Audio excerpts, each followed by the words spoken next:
What's going on, people? King Richez back again with another video. Yeah, today we're gonna do a one-on-one little interview with one of my friends in these YouTube streets, and he goes by the name of Mgtow Tutorials and Reviews. Yeah, and I'm gonna let him introduce himself to you people. My brother, first and foremost, it's a pleasure to be here. Pleasure's all mine, man. I appreciate that. And it's a pleasure to see your rise and your success on these YouTube streets as well. You know what I'm saying? Reacted to a video of yours a couple of years ago, and it's good to see that you're still here being consistent and dope within that. Mgtow Tutorials and Reviews, more affectionately known as MTR. Shout out to the people, all right? Short intro. Hey, I appreciate you, man, making the trip all the way from the States, you know, and that. Yeah. How was the flight?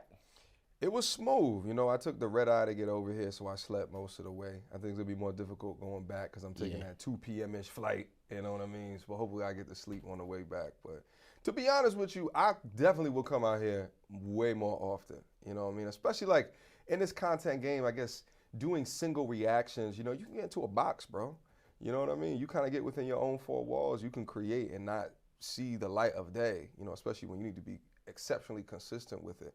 So it's good to get outside, travel, collaborate, do content somewhere else, and it's just dope that I can do it internationally like this, man. Yeah, man, it's a special thing. It's a special moment, man. Let's get into a little bit about you, man. Yeah, I mean, let's do it, brother. Like, what was your background like? What was your childhood like? In New York, single parent household. My parents got divorced like around, I was like 7 or 8 years old or something like that. They were divorced. What was odd, I guess, about my situation is that I was single parent household with my father. And my father, you know, really drilled a lot of lessons regarding masculinity, regarding manhood into my mind, which I guess is kind of the precipice of, you know, why I have this YouTube channel when I talk the way that I do within the audience that listens to me. You know what I'm saying? So, yeah, grew up in New York, left New York to go to college. I went to Penn State University. I did a business degree, MIS, Management Information Systems. Graduated from there around 2007-ish. And then I got an internship first at a bank, JP Chase Bank. Do they have JP Chases out here? JP Morgan. I think they do, yeah. Okay. I'm sure they do. Yeah, so I was there for a couple of years, got my MBA, did that in... You played in the NBA? MBA, Masters of Business Administration. I'm being silly. He knew what that was. I knew what he was talking about. I was being silly. Carry on, bro. But yeah, I did that for a little bit, and then got another job and working for an insurance company, and I was doing that, and I essentially created the YouTube channel while I was working full-time, while doing the corporate America thing. Okay. And then it popped. Oh, that's awesome, man. So what was your inspiration to get into you know, content creation, and especially like the genre? What was your inspiration? Did you have like this red pill moment that people always talk about, this red pill moment? Yeah, so first off, let me tell, because I always get this question too. Let me just clear the air on why my channel name is this. Yeah, that's a good question. I should have asked you that. Yeah, you it's gonna dovetail right into your question. Yeah, it's gonna make sense. Okay. So when I was in grade school, I always considered myself a particularly creative person. You know what I mean? I love to draw. I used to get like not a coloring book, but like a blank book, an art book, and I used to watch cartoons and try to and I'd pause it on the TV, on the VCR, and I would try to draw what was on the screen. And I just love to do it, and I'd try to color it in and everything like that. I had multiple art books, so I always considered myself creative, but it kind of got into my mind early on that I wouldn't be able to make a lot of money following a creative pursuit, right? Now, this is before the internet or anything like that, so like, you know, and the term starving artist is not something that I wanted to be a part of. I wanted to be successful, you know what I'm saying?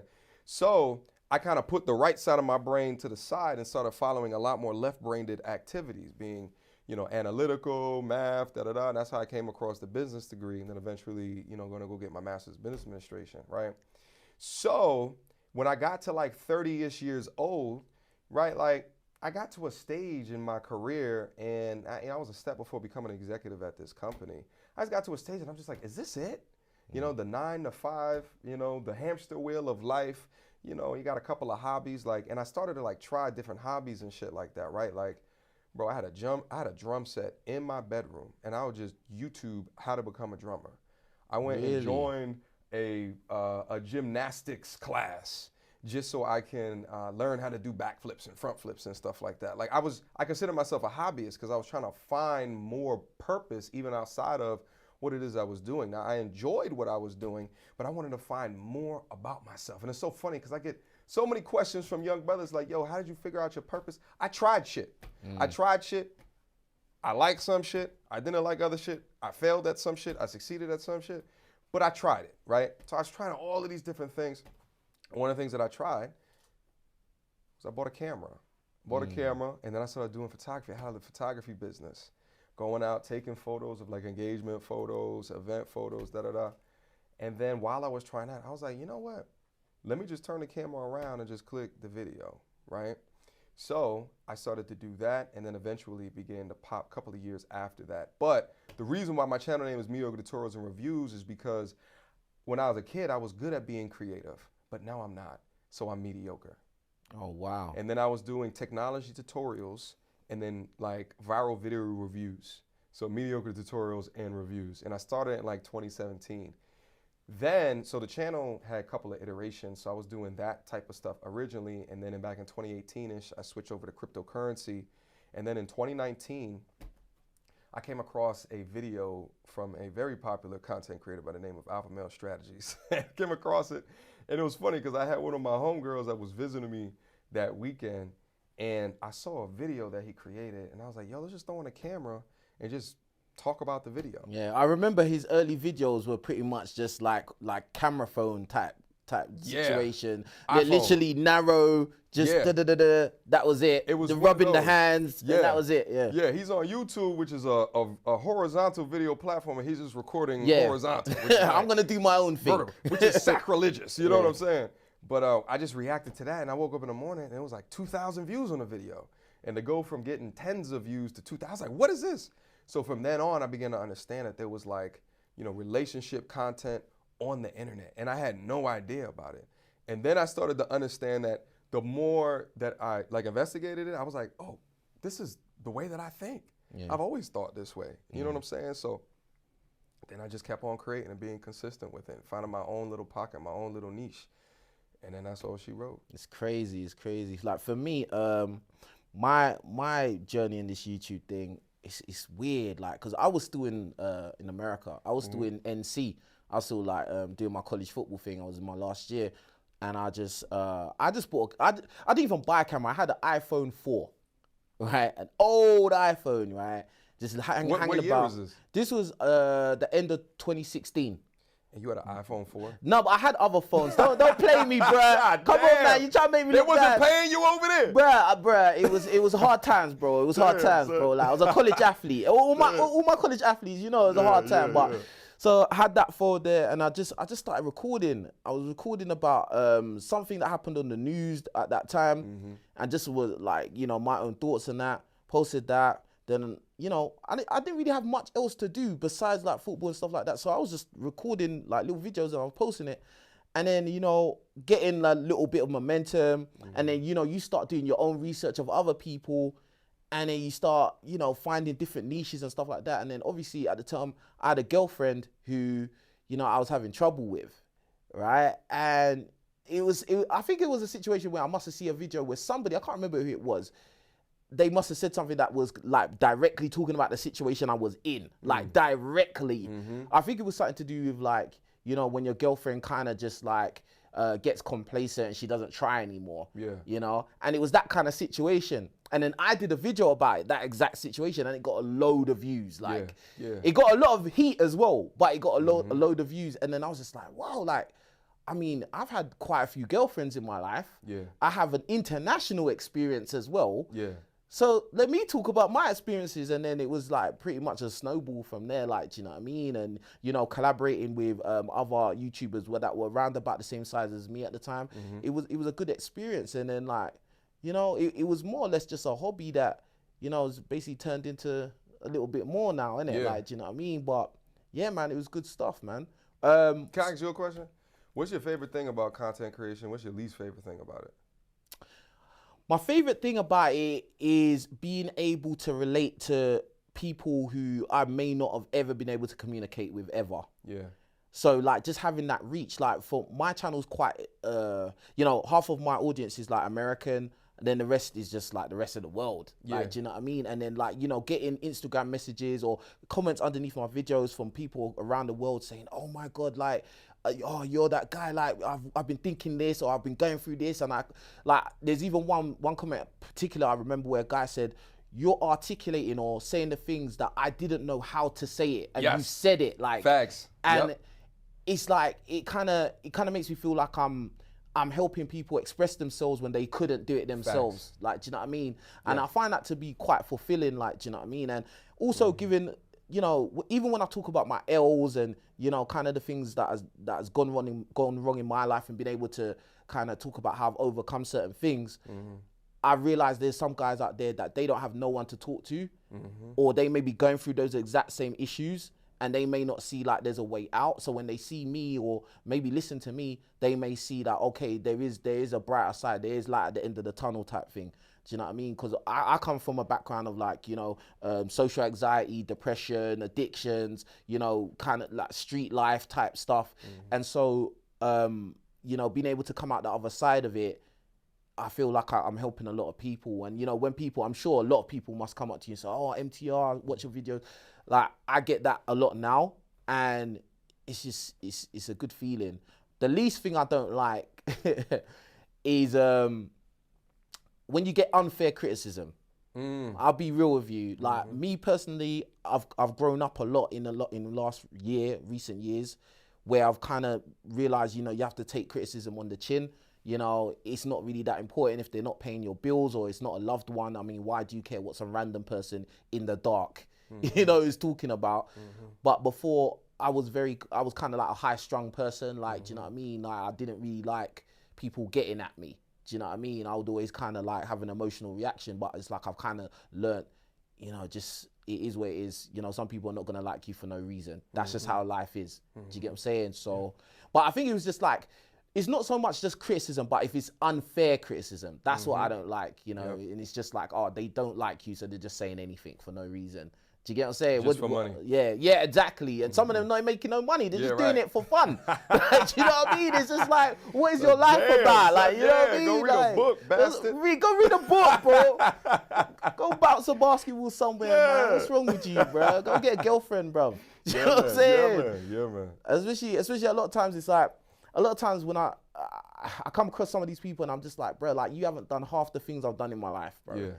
Like I've done things in your country that you wasn't able to do. Yeah. Do you know what I mean? Yeah. Like, no, well, like, why are you talking about me? Like, what about you? Like, do you know what I mean? Facts. So what about yourself? What are the things you like? Because I'm sure like what I said about like, you know, touching people, reaching out and relating to people, I'm sure you get the same kind of feeling. Absolutely. You know, that's one of the things that was bothered me in corporate America is that like, all of the time that you put within working within a day, none of that stuff's gonna be on your tombstone. No one is going to, it's not gonna get you notoriety. It's not gonna get you a degree of true purpose. Now you can have purpose within the confines of that building, but if you get laid off, where your purpose go? Right? So like the idea that people have hit me up, men have hit me up and told me, if it wasn't for this thing that you said in this video, I was gonna end my life yesterday, right? And this I've gotten multiple times. The idea that women will be like, because of the things that you've said, I now understand my husband better, I now understand my boyfriend better, I now understand my father better, I understand my brother better, I understand my son better.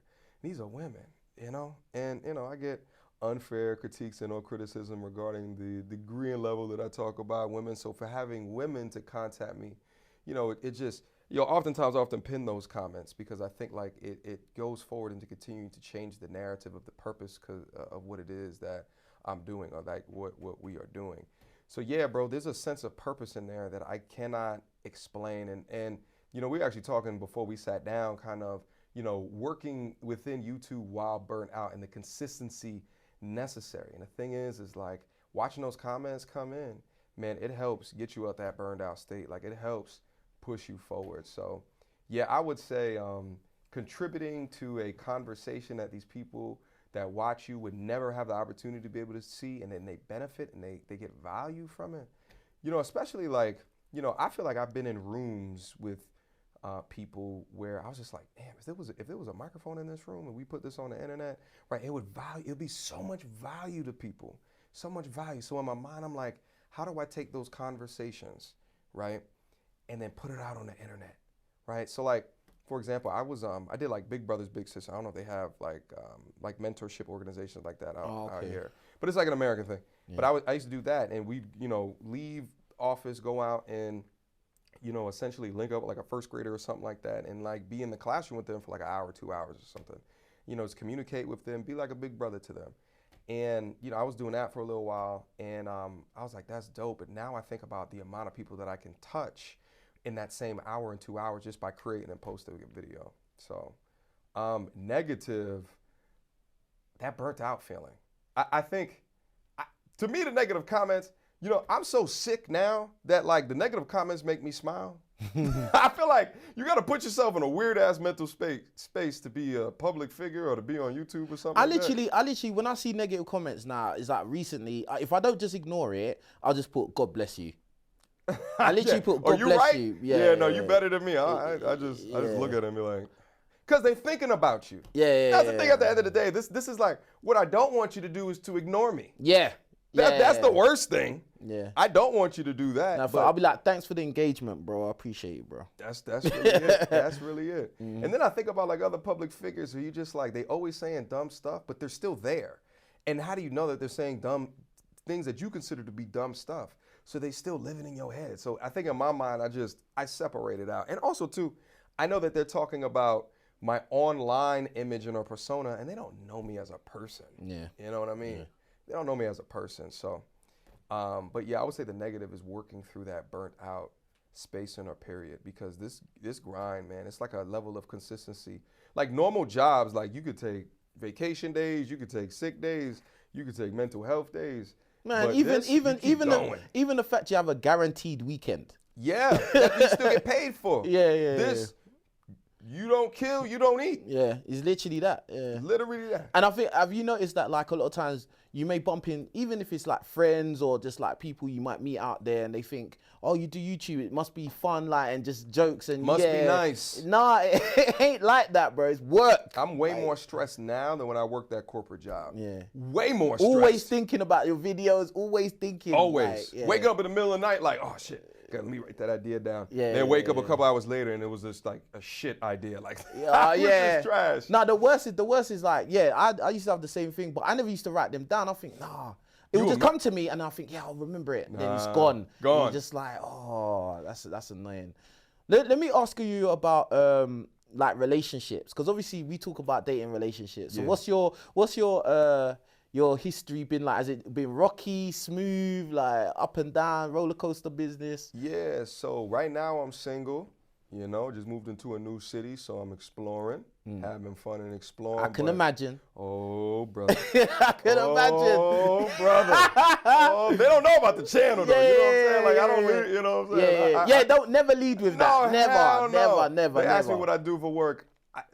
It's a bit of a white lie. It's not a lie though. I say I'm a consultant, a contractor at Google, which is the truth though. Yeah. Which is the truth. I just say I work in media.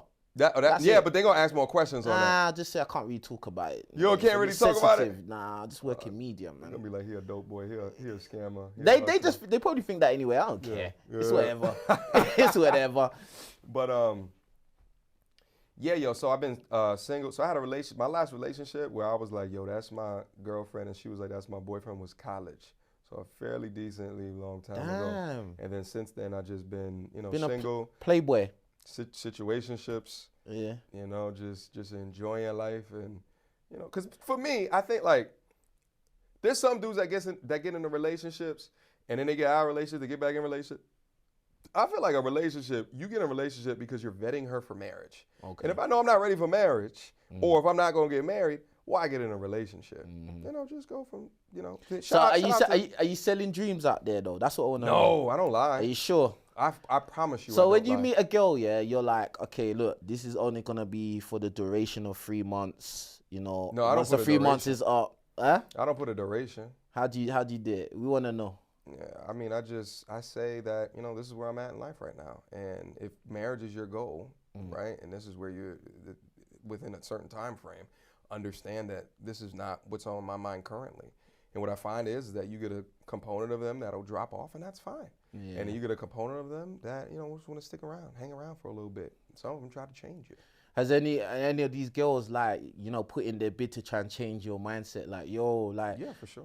Yeah. And what do you say to them? Like, I mean, it's not, they don't, it's not like a conversation we sit down and we talk about changing my mind. It's just like they'll try to show through action, so they'll try to do like little things like that. But bro, like, to be honest with you, this whole marriage shit to me is like, I just think we're in a bad state of affairs. Absolutely. I think men are just making rational decisions regarding the future of their life. And when you're setting up something that has a 50% chance of it going awry, and then the man is going to take most of the financial load and or burden of that going awry, and you have different systems put in place that incentivizes your significant other to split it up, then to me, it is a difficult pill to swallow. Like, it would take an extraordinary unicorn in order for me to be like, okay.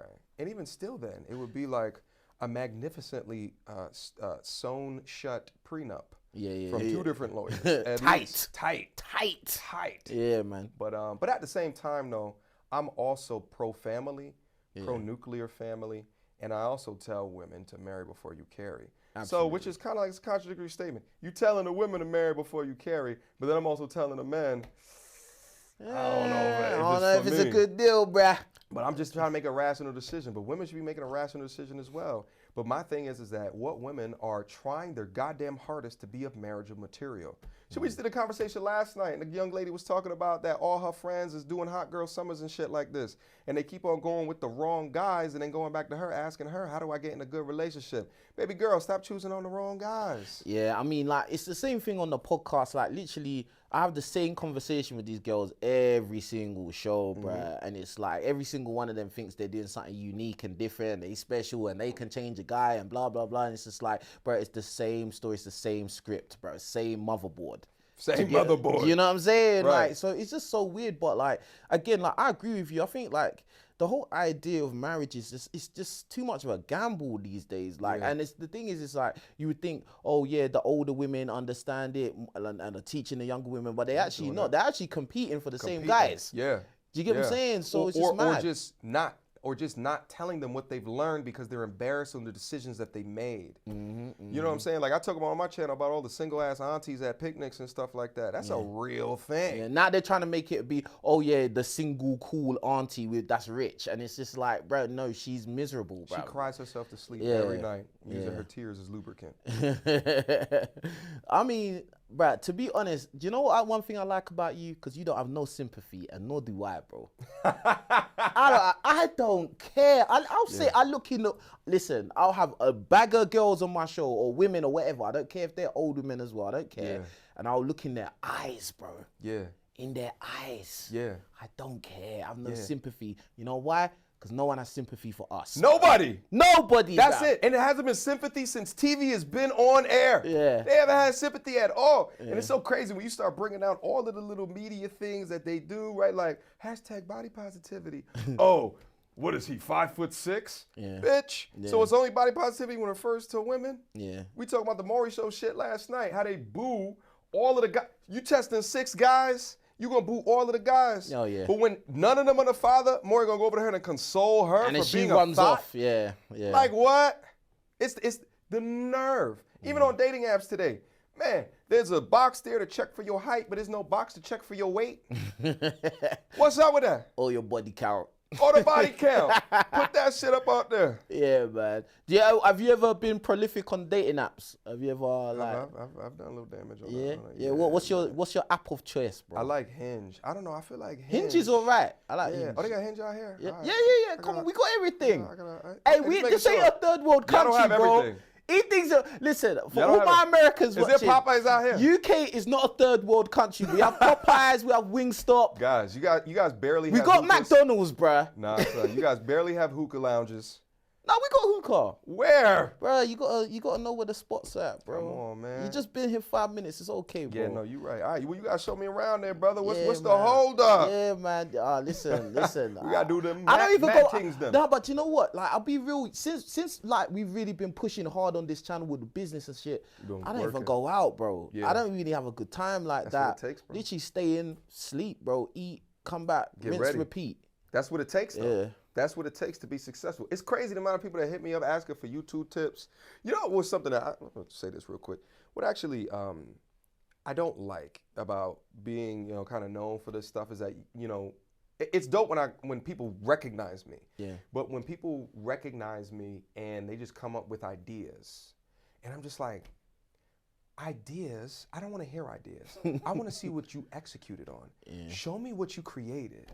Don't just come up to me talking about, oh man, it's gonna be dope, this, that, and the third, and I'm just gonna be like, cause me, right, like, don't just tell me things just because you think that that's something that I wanna hear. Show me your work.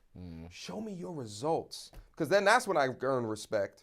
That's when I get impressed. Show me what you've worked on. Show me what you have created. It'll be like, for me, it'll be like guys will watch my podcast, seeing the girls on there and whatnot, and then they'll hit me up on Instagram. Their profile will literally have like one picture. Like some random picture, and it'd be like, yeah, bro, you need me on your show, cause if I come on your show, blah blah blah. I'm like, what? What? What are you talking about, The bro? nerve. Like, yeah, like, and or they try and tell you, oh, you need to do this, you need to do that. I'm like, bro, like, what do you mean? Like, what are you doing though? The nerve, bro. You get what I'm saying? Yo, like, what's it like dating out in London town, man? Talk what's to it me. like dating? Well, obviously I've been doing this for a while, So Tyrone Therapy out soon. Oh, Anyway, shit. like, What's Tyrone Therapy? Tyrone Therapy, there's a lot of guys out there that need help, man. There's a lot Damn, of guys out there need help. A lot of guys out there need help. And I thought, it's about time I start giving back to the community. You know what I'm saying? Like, when you're at this level, you have to be a role model, man. With some Tyrone knowledge. Yeah, man. Listen, I don't even think I'm the best looking guy in the world. I'm not the richest guy in the world, but I've been able to do quite a lot of magnificent things. There it is. And, I think there's some jewels I can drop. So if there's some guys out there that are finding that they're just losing, maybe I'll be able to help them, man. Give them a little bit of advice. You feel me? Tyrone Therapy dropping soon. There you go. Because there's things that like me and you may just not even think about. It might just be second nature. That there's guys out there that they have no, they don't even think about this. Like, okay, make sure your clothes are clean and tidy and neat. Yeah. Guys don't Normal even think stuff. normal stuff, like be groomed or whatever it is. So, or like just the way you speak, some people, they don't have no social skills and that. They may be able to talk to their friends, but they don't know how to talk to people, let alone a girl that they're attracted to. Yeah. So I think there's a lot of guys that need help out there, man. And like when I did first like mention Tyrone Therapy, there was a lot of guys that hit me up and was like, yeah, bro, I'd like to get in on that. Like, do you know what I mean? So yeah, man, I just want to help out, man. Drop the knowledge, my brother. Yeah, man. Yeah, That's it. So let me ask you about this. What differences have you seen in terms of the women in the US and the UK since you've been here? I know you've only been here a little while, but what have you seen anything that you've said, I have not gone out and actually had a conversation with women out here. Same thing as you. It's like, we in the hotel, we come over here to record. So hopefully I get some time. Okay. Hopefully I get some time. But matter of fact, though, we about to do a dating show tomorrow.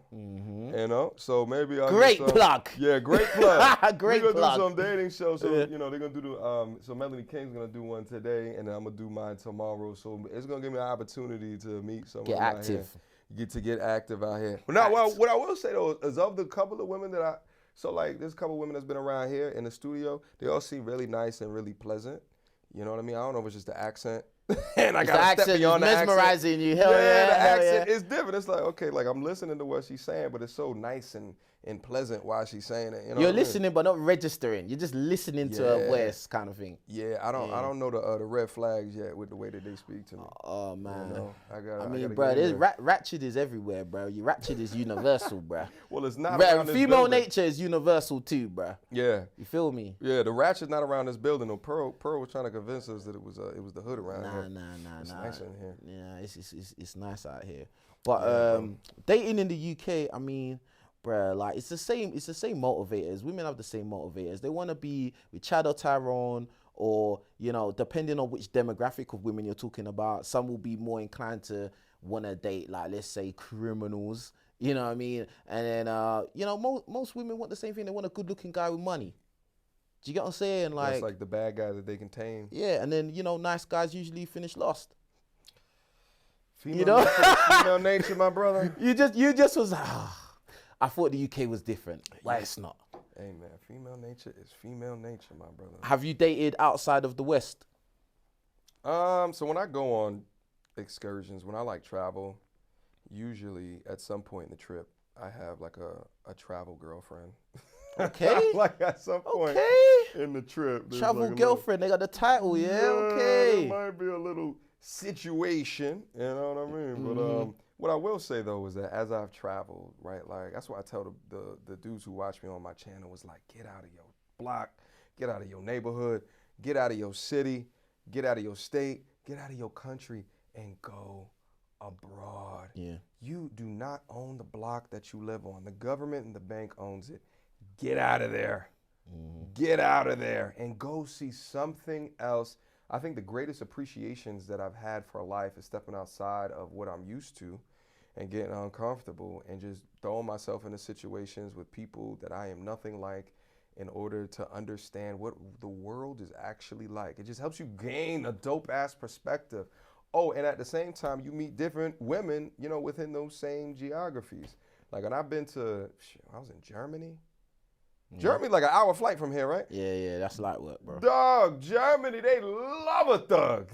Like, they be loving your boy. I mean, I'm talking just clear skin, big baby blue eyes coming up to me talking about, hi.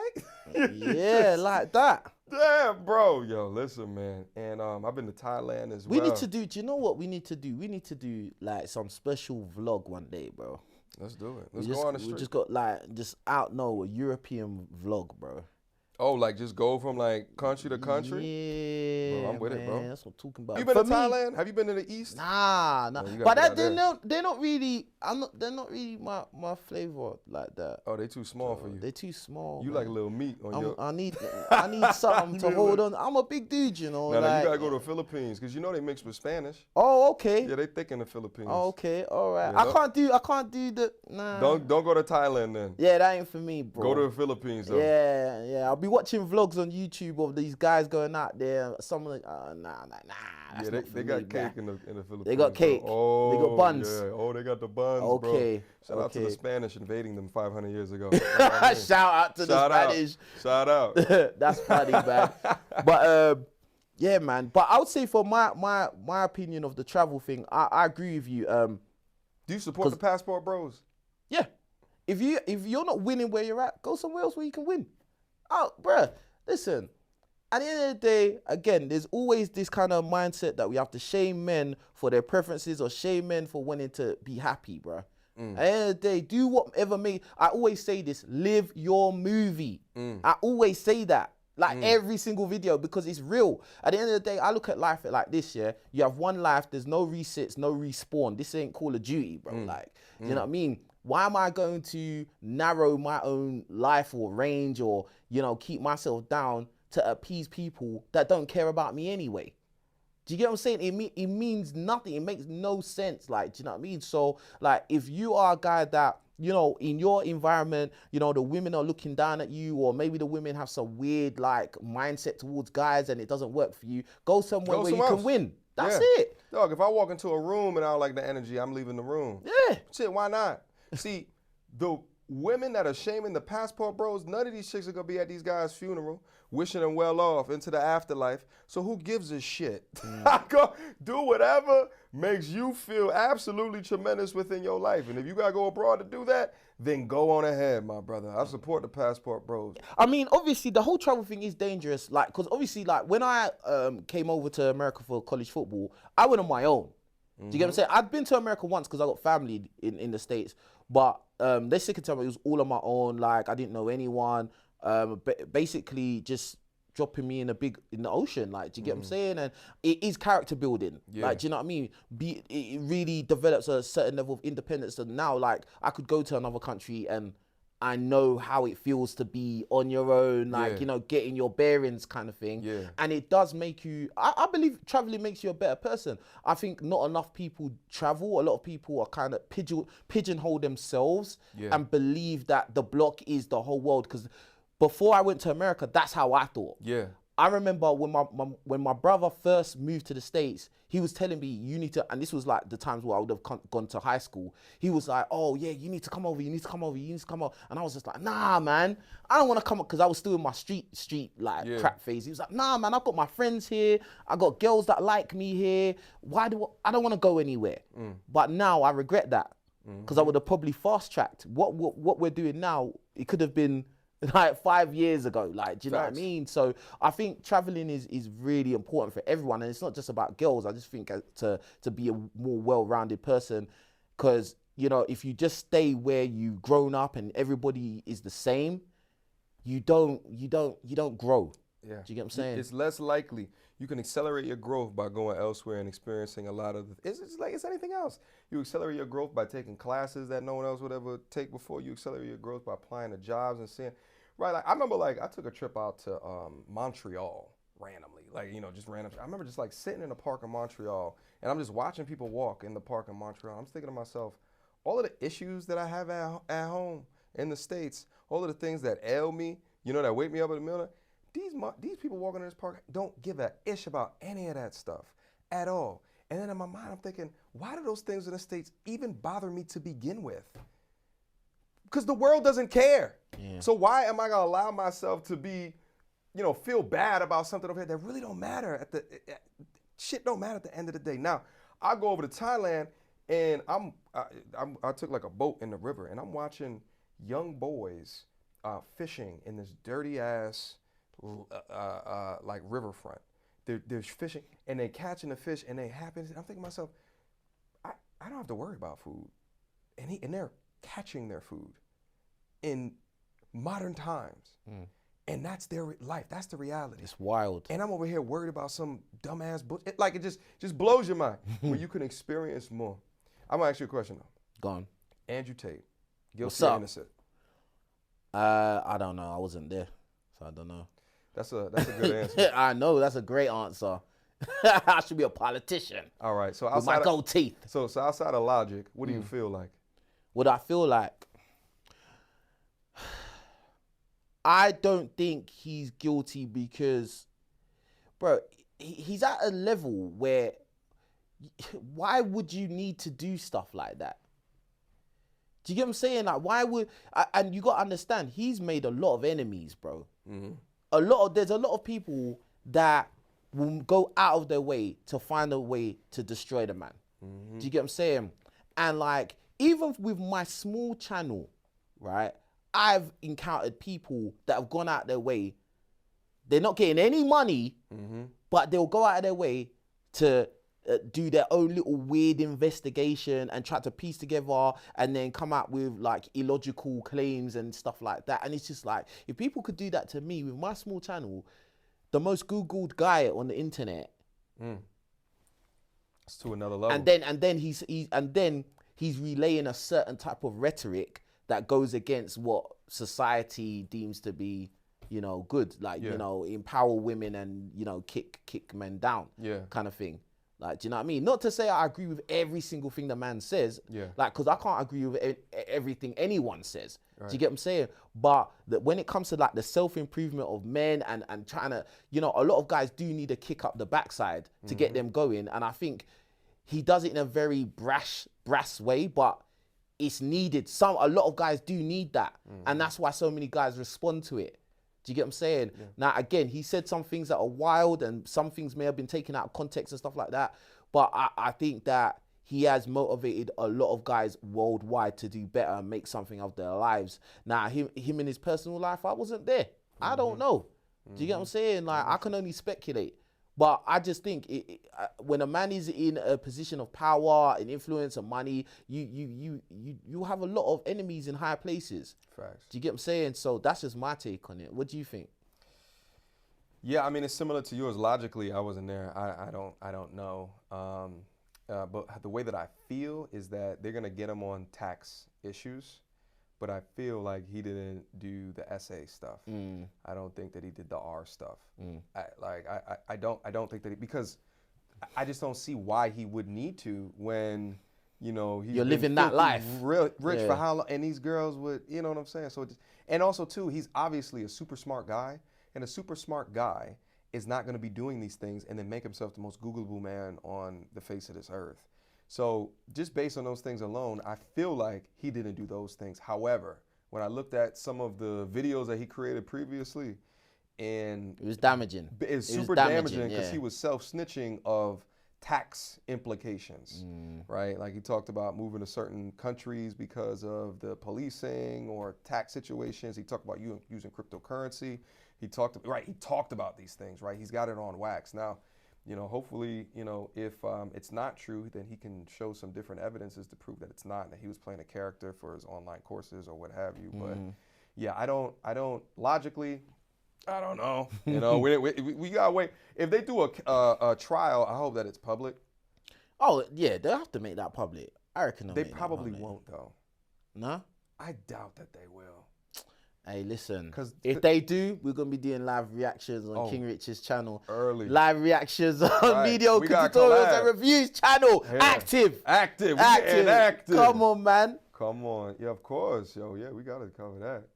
So let me ask you this: why do you think, in your opinion, so many guys, you know, kind of followed Andrew Tate's, I don't know, ideology or, you know, join his course? What do you think is what do you think it is that guys are maybe lacking in themselves that they see in Andrew Tate, or what do you think they take from listening to Andrew Tate? Well, I think that they, you know, essentially, you know, the key cornerstones of manhood. He's probably one of the greatest marketing devices for the things that are considered manhood.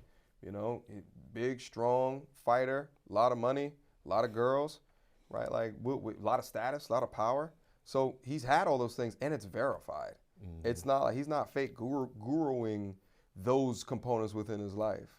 And he's also super smart, and his ability to consolidate all what's going on in the world and make it easily digestible in a couple of short, easy to listen to lines. You know, that you can be 16 years old listening to him. I had a young dude tell me that Andrew Tate inspired him to lose 50 pounds, and he was 16 years old. I was like, what? All the way up to 50-year-old men listening to Andrew Tate and like, yeah, right. So like, I just think that he's a rare breed of a man. He has a resume, you know, like who else, you know, talks about, you know, they used to do this back and forth in their life, but you can actually Google their kickboxing world championships. You can watch him fight, and he's good. Yeah, he's real good, right? So much so that he was a world champion. So I think that there was like a lot of things within his life that was irrefutable. In regards to his successes in life, his failures within life, and also his communicative ability is bar none. He is awesome on the mic, man. He's awesome. I mean, like, you know, his command of the room, like the way he speaks. I mean, were you here when he was here? Yeah. Oh, I wasn't in the video, but I was around. You're around, yeah. And like, he's just like that coach that is gonna swear at you and bark at you, and he's gonna tell you you're doing like you're crap, you're trash today, like, you know what I mean. But at the same time, it's pushing you, it's enforcing this like fire inside you to do better. Yeah. And really it's for yourself, like, do you know what I mean? And I think a lot of guys these days are weak because, you know, our society just kind of breeds effeminized men, in my opinion, who, you know, they'll take offense to a man barking at them to trying to get the best out of them. Like, do you know what I mean? They want some kind of, they want the cotton wool kind of, oh, let me hold you and support you with kid gloves. And that's just not the real world, because the real world is tough and evil, and it will eat you up and it doesn't care. And then it will spit you out and then stamp on your head. Do you get what I'm saying? And I'm sorry, like, men and women are treated differently in society, but it's like they just kind of want to make men soft and that, and like you don't want to be fighting and you don't want to have an opinion, and because, you know, you might get cancelled and all this kind of nonsense. And I think that Andrew kind of pushed past that and just was like, I'm just gonna say what I think it is, and that's it. And then if you like it, you don't like it, but what I'm saying actually makes sense. Facts, yo. So yeah. Now you met. Who'd you meet? You met Sneeko. Yeah, I met Sneeko, Fresh and Fit, Justin Waller. Well, what's your opinion of Sneeko, Fresh and Fit? Like, what's your... Oh, because I've known Fresh and Fit before they was, well, I knew Fresh before they was Fresh and Fit, right? Cool dudes, man. How'd you know Fresh? Oh, I know him through a YouTuber that you know, Solo TV. Okay, yeah. Yeah. Yeah. And then I think I done a collab with Solo back in the day. Big up Solo TV 84, man. Shout out to Solo. I did collab with him. I think he must have seen my video and he saw a video I did about single mothers. Yeah. Like dating single mothers. And Yeah. basically, I think he was doing that at the time. And then for my video, it had him thinking. And then, you know, we just connected. I think we connected through Instagram or something like that. And then we was chatting and stuff like that. This cool dude. And then once he connected with Myron, you know, I did some videos with both of them back in the day when they were first starting out and stuff like that. And they, for the longest time, they've been like, you need to come to Miami, come to Miami, come to Miami. And obviously I've got my own things going on here. So, you know, but I do want to like go over to their show. But yeah, man, they were great guys. They're great guys. I think they get a lot of bad rap. Like, again, it goes to the thing of like, people have the YouTube internet persona and people may judge you off that, but they don't know you as like, you know, as a person on a more like, you know, base level. Yeah. Do you know what I mean? So that can be an issue. But as far as I was concerned, it was cool dudes. I met Sneeko once. He was a cool dude, man. He was very calm. Like there was no I'm better than anyone, any kind of energy like that. Like just like you, like you're like. And listen, MTR's a great dude, bro. Like, and I knew he was a great dude from when he was doing reaction videos to my channel. I was like, yeah, I like this dude. Like, you know what I mean? And yeah, he was just good dudes, man. Yeah, good dudes, man. Yeah, I think you know, you got to be authentic in this, man. Like, I don't know how you can fake your way for years and, you know, be a content creator. I think eventually is gonna come out. Yeah. You know what I mean? There's a couple of key tenets that I've always kind of let in with. Like, you know, I don't come in here for the beef, for the drama. Like, I always think like it detracts from the overall goal and our purpose, you know, but at the same time, I see a lot of these channels get, you know, they bubble up when they strategically tackle controversy or drama or handle beef or something like that. But for me, it was always about providing value to the end consumer, you know, people that watch the content. Like in my mind, I'm like, okay, what can I create that is gonna make someone maybe not choose watching that football game for this next 5 to 10 minutes and watch my video instead, or go on TikTok and scroll like this, or go on IG Reels and go look at some fat ass. You know what I'm saying? Like, what can I create? Like, what can I create that's gonna provide more value or more dopamine hits in that 10 minutes of time that they can get from other forms of entertainment? And I think within that, you know, there's a degree of authenticity that, you know, if people find you inauthentic, they won't come back. Yeah. Yeah. You know, they think you a liar. They think that you full of ish. They think this. They don't, especially guys. If guys don't have a reason to respect you. The first video that I ever did, man, I didn't know much about recording and shit like that. So when we recorded the video, this is the AMS reaction. My homegirl, she's like 5'4", like a $110, right? She's a small girl, right? I'm 6'2", 200 pounds, but her chair was sitting above mine.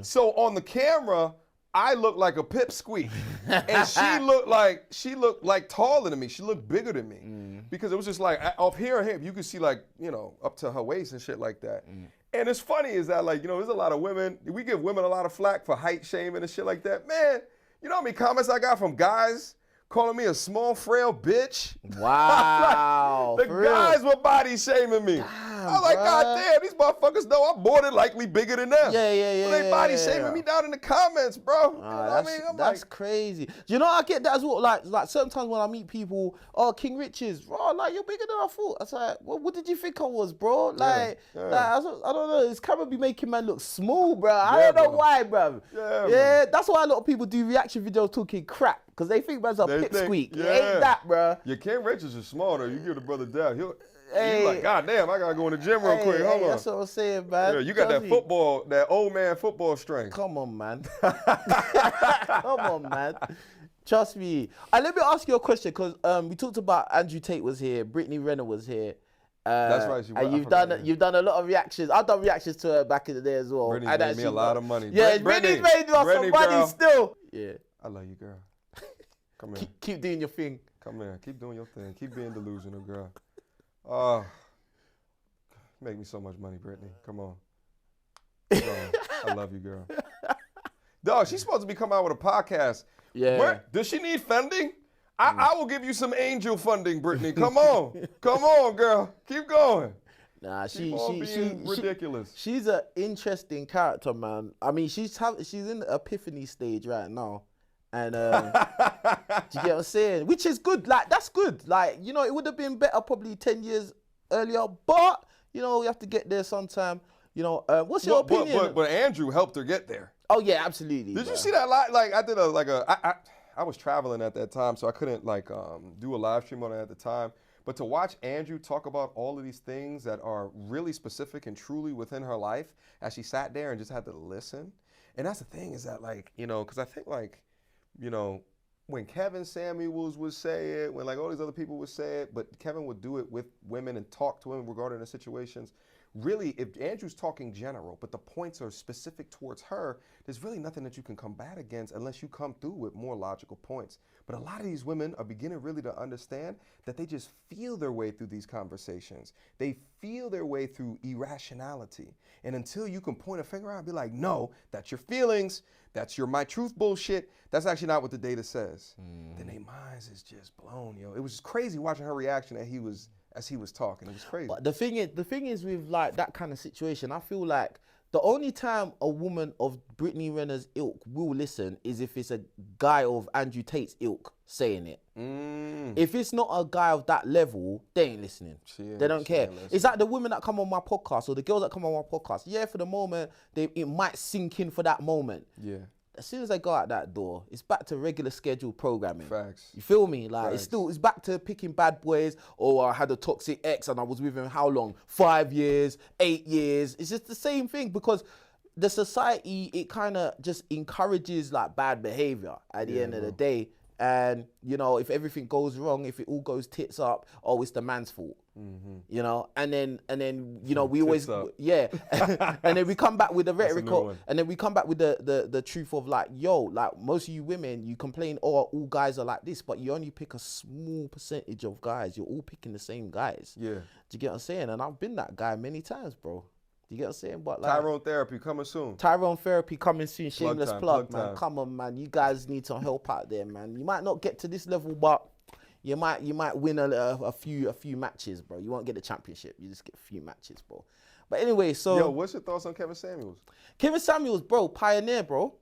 Pioneer. Like, he changed the game. Like, I mean, at the end of the day, he was a hardworking guy, consistent, obviously life experience. I mean, at the end of the day, I feel like this, like, a guy in his position had a lot to say, and he was unique. He was the only one of his kind.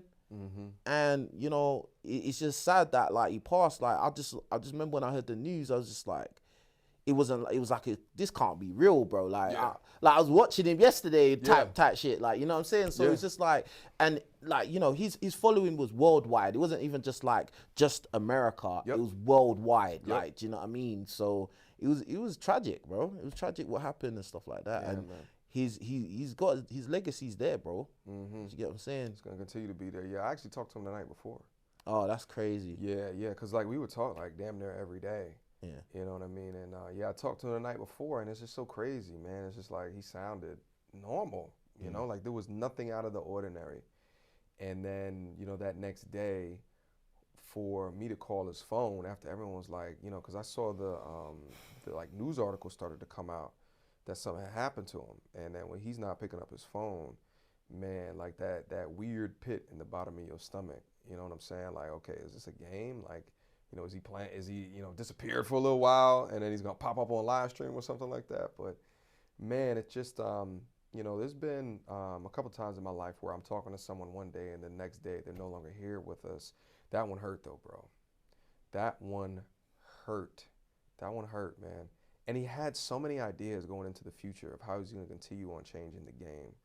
So many ideas, you know, in like an idea of, you know, why is it so much that within our culture, the bad boy, the bad guy is put on a pedestal so much, irrespective of his kind of achievements and accolades within life, right? And that construction, I think, is also supplanted or supported by other men as well. But how can we change that narrative? Like, why can the cool guy not be the one that used to watch Dragon Ball Z? Why can't the cool guy be the one that, you know, has worked hard within school and has done impressive things, right? Like, oh, is a smart person. You know, why are we making fun of the smart person?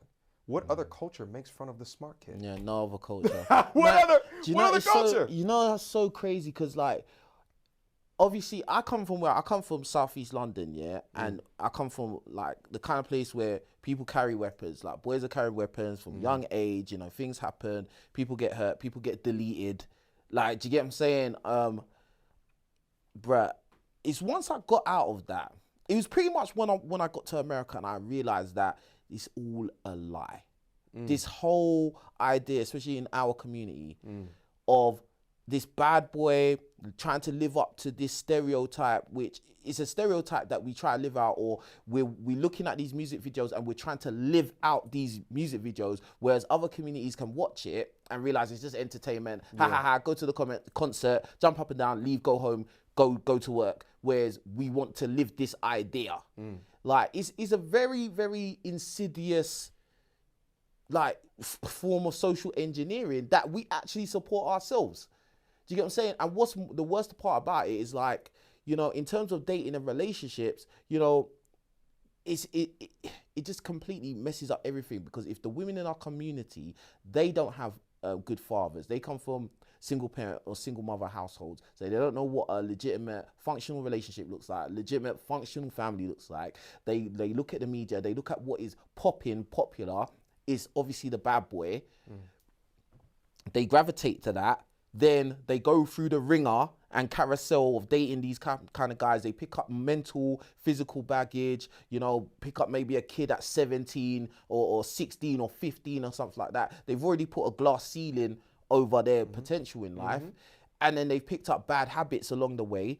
And then, you know, it's just like, it's just crap, because now the boys in high school, they're looking around. There could be a boy in high school that is like a quote unquote nerd or whatever like that. And he's just doing everything, you know, by the book. He's legitimate, studious, academic, etc., etc. But he sees that all the bad boys get all the girls.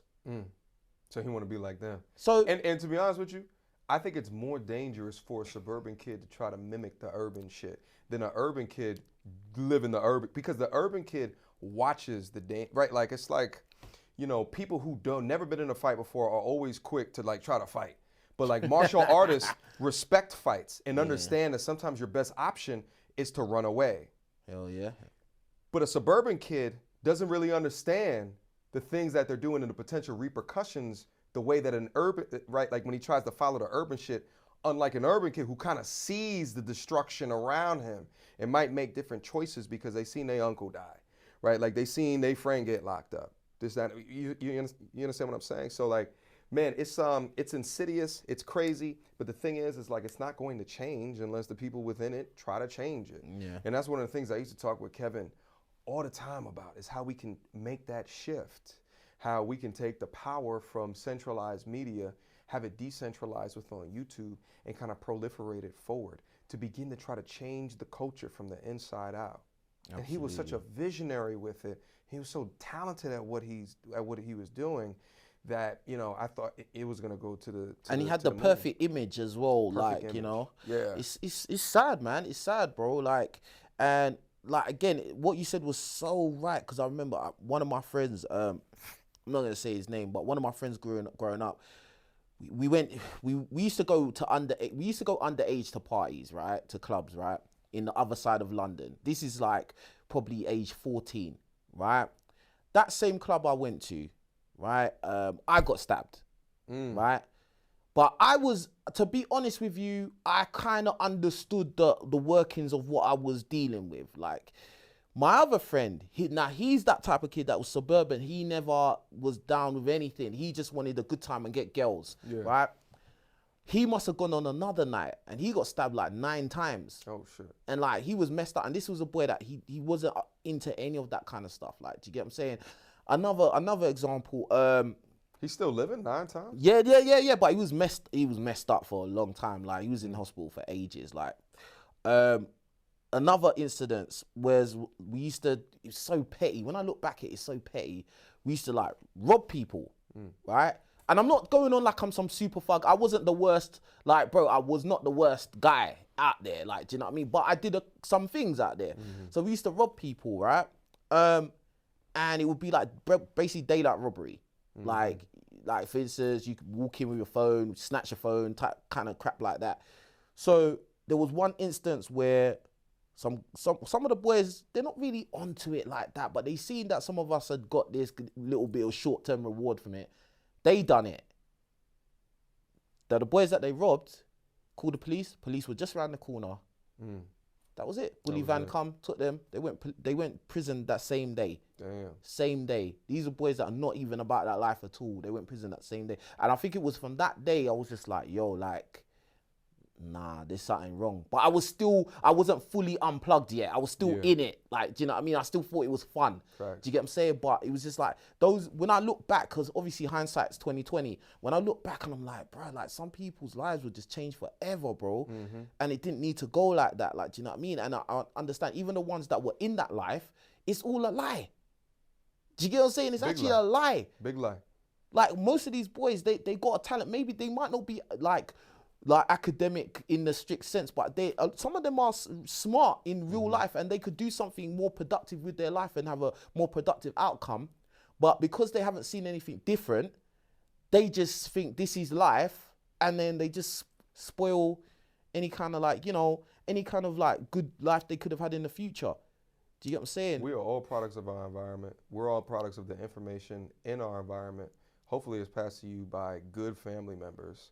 But, a lot of us get information from nefarious sources. And the thing is like, if you went to the average kid in the hood, who's, hustling, how much you think average hustlers make per year? $40,000 to $50,000, but with a increased risk of going to jail or dying. The ops. And meanwhile, you show him, if you have the opportunity to present this young boy with information regarding, listen, at these Fortune, 100 companies, these are the type of jobs, you could make 4 to 5 times as much money as that and not have the risk of dying. Which decision you gonna make? I know what decision I made, but I was presented with that information early on. Yeah, that's the key. But I also searched for it as well. And this is like, a little bit, the internet, we had 56K at the time. It was a lot more difficult. But I still knew that these things were available. Like I used to ask myself, like all these brands and these malls and stuff like that, like how do people work here? Like how do you get a job to work here? Like not retail, but behind retail. Yeah. In corporate. Yeah. How do you get those jobs? Head office jobs, yeah. How you get those jobs? And I think like, you can't dream what you can't see. That's why, just like I said earlier, the importance of traveling, get out your own way. Absolutely. Or the importance that these conversations that I've had with men in these rooms within corporate America or within, education, how do I get that information out here to disseminate it so people can dream what they can now see? It's important, man. I think that's the thing. Is like I get more excited when I come across like younger guys when they say they've seen the content, and not so much just like the podcast with the girls and stuff like that. I really want to get to a stage where I can really like give like good advice, like life advice. Like, do you know what I'm saying? I don't think I know everything. There's things I need to learn. I go and talk to like the older guys that I know, that I respect, family guys or guys that are like really successful and stuff like that, and ask them their advice about things. But, again, as a guy that's come from like kind of like, the single mother household, then living in an area where a lot of bad things happen. I mean, I've been standing right there, see someone get stabbed right in front of me. Like, do you know what I mean? Like going underage clubs, people shooting up the clubs, stupid things. Like, do you get what I'm saying? Like, so coming from that, then, training for football, that's a different element. Now you have to listen to authority, like, do you know what I mean? People screaming in your face, do you know what I mean? Working with other people from different backgrounds. You might not get along with everybody, and then, fighting through adversity. This is why I think team sports or combat sports is so important.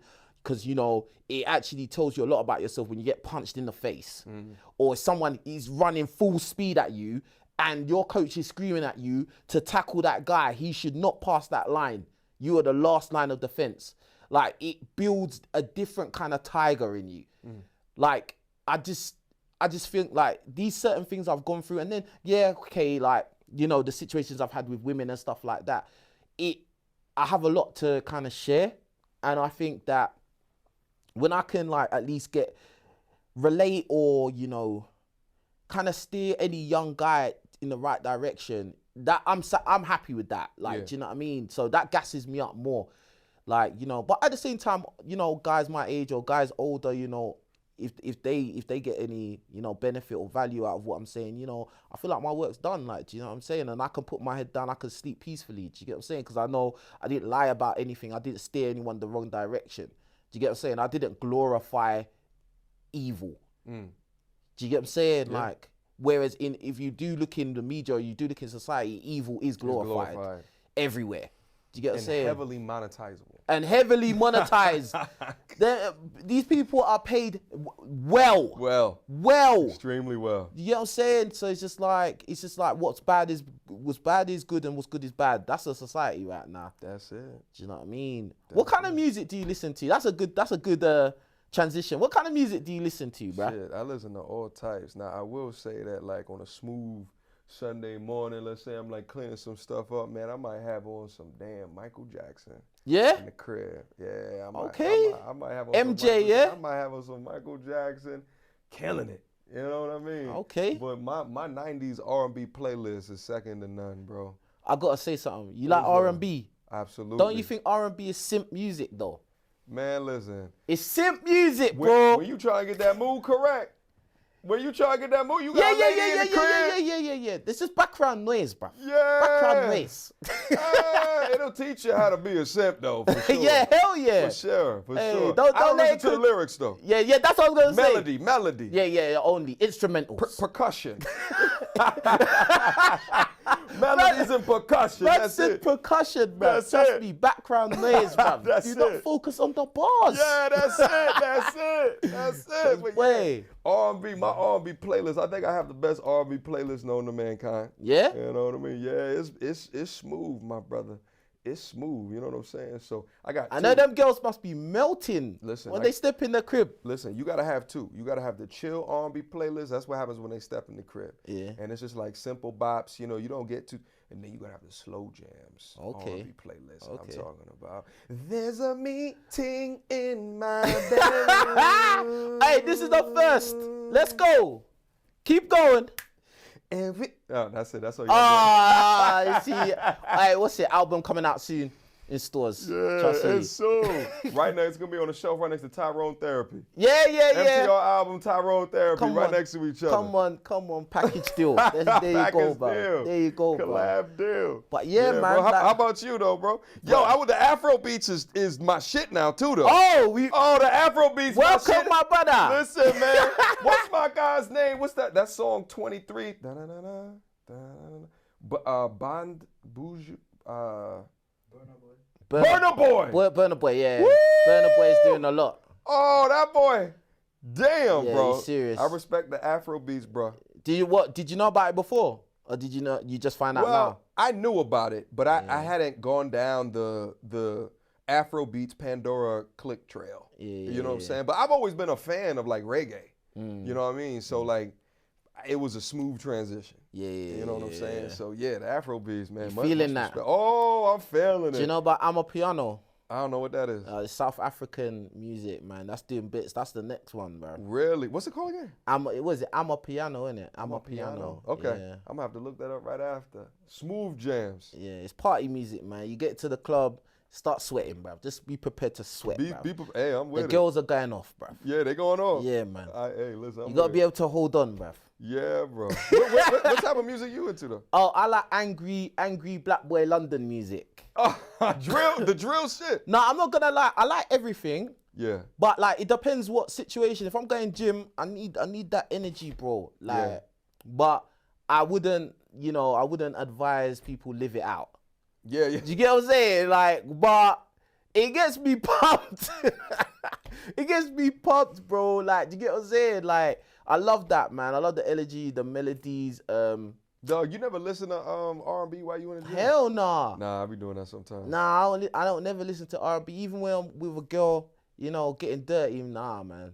What? Nah, I just put a TV on, bro. You lying. Oh, he's a savage. I'm a gangster, bro. Oh, man. If there's any women watching this, listen. he'll give you the strokes from hell. Listen. I be making love. I'm a savage, bro. I just put a movie on. Listen. He pounds. Listen. I make love. I just, you can do that, bro. I'm gonna do my thing, you know what I'm saying? Oh, hey, shout out pomegranate juice. Shout out to you, bro. What's that? It's a drink, bruv. I'll put you on, don't worry, bruv. It's all a right, drink, cool. bruv. Oh, shit. Hey, right. producer knows about the drink as well, bro. They got aphrodisiacs out here. Is that Hey, what it is? there's a lot. It's not just one, bruv. There's a lot. There's a stack. There's a They're all concoction? natural. Yeah, it's all natural, bruv. Oh, shit. There's a stack. Bruv. Don't worry, I got you, bro. It gets her ready for Pound Town. It gets you ready for Pound Town. It gets you ready for Pound Town. Dog. This man said he puts on the TV. Bruh, TV, movie, bruh. Which we like the Animal Planet or some shit? Like, was it Bruv, particular Discovery Channel, it don't matter, bruv. You know what I'm saying? It don't matter, bro. You don't be setting the mood at all. I don't care. I just do my Tyrone thing. Therapy, it starts soon. Tyrone Therapy, bro. That's what we're here to do. She knows God damn. She knows why she's here. I know knows why why she's she's here. here. Man. There you go, man. Get Yo, me. so, listen. Okay, let's say a girl walk in the room right now. Yeah. What's the? Let's not even say. Let's say you go to the lounge or something like that. Like, what's the typical pickup line that you go to? Like, what's your go-to move? Do you buy a drink? Do you just go up and talk? Like, you just a smooth operator with it? Listen. For me personally, I don't have game. I just talk, innit? Like, I'm just normal, bro. Do you know my thing is this? I just feel like this. The girl's gonna know if she likes you or not already. It's just up to you not to fuck it up.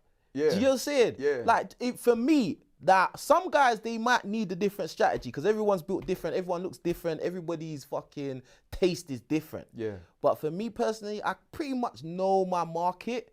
So I know I can pretty much just walk up to him, yeah, you're right. How you doing? My name's Mike. Boom. That's it. Girls want to talk, bro. Yeah. So if they like you, they want to talk. Just ask them 1-2 questions like, oh yeah. Act interested, bro. Act interested. Try to relate to them on something and then run with it, bro. Just don't talk too much because when you talk too much, you're going to say something stupid, bruv. And when you say something stupid, now you've turned butters, bro. I feel it, bro. Do you know what butters means? Bad. Ugly, bruv. Yeah. I got it. Yeah. So don't talk too much. Listen. My producer's mess it up. taking notes. My producer's taking notes in the back. Listen, don't talk too much. He's the type to do a line, a pickup line. Yeah, man. A Nigerian Nollywood fall for pickup the line. Right there, yeah. he's a lover boy. Yeah. That's what I'm saying.